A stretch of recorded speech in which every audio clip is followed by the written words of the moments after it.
Ladies and gentlemen, welcome back to my interactive Space Engineer series where you tell me what to build and I build it.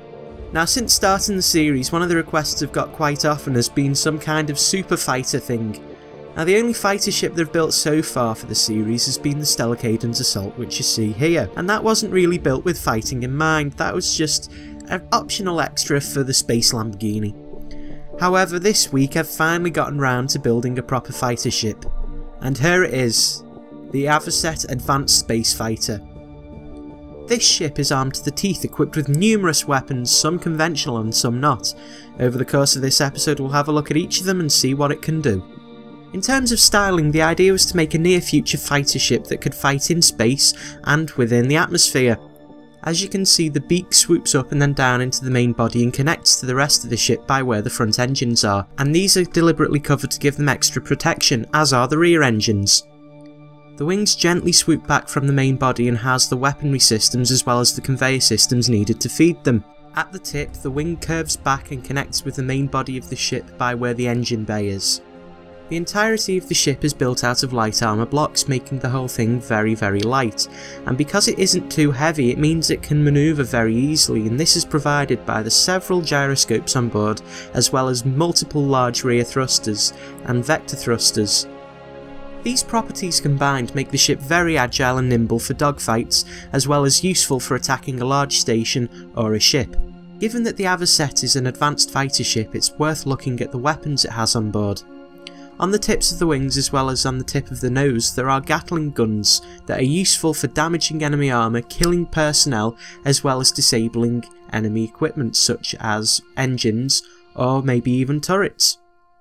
Further in are sets of rocket pods, 2 on each wing, which are very good for actually destroying enemy armour, killing people in explosions and instantly destroying turrets. However, as these are the reloadable rocket launchers, there will be some downtime as it does reload, so you'll want to switch in between the rockets and the Gatling guns so that you're continually firing and you're not leaving yourself vulnerable or letting the enemy have time to repair.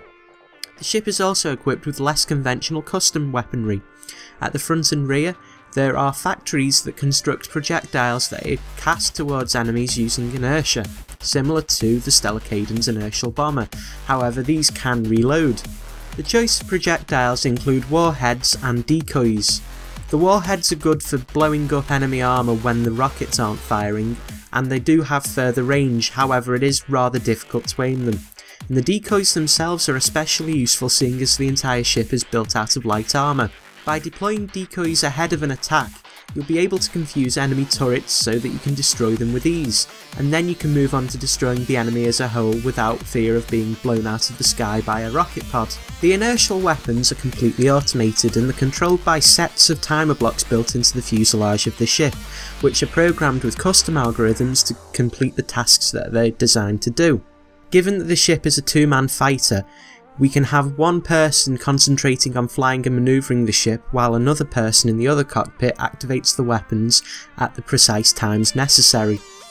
The synergy between the two pilots would be essential in a combat scenario, as the weapons officer would have to concentrate on firing at the exact right time while the pilot dodged enemy attacks given the ship's vulnerabilities as it's built out of light armour. And constant communication between the two would be necessary, so it's recommended that if you're entering a combat scenario with this ship, you may want to be in a Skype call or a Mumble group. Let me know what you thought of this ship in the comments section below, and be sure to leave any suggestions for the future ships or improvements to this ship as well. The link for the download to this ship is in the description box below, and be sure to check it out if you like the look of it. If you're enjoying the series so far, be sure to leave a like, favourite, comment and subscribe, as it does encourage me to make more episodes, and I will see you next week. Take it easy, have a good day, bye bye.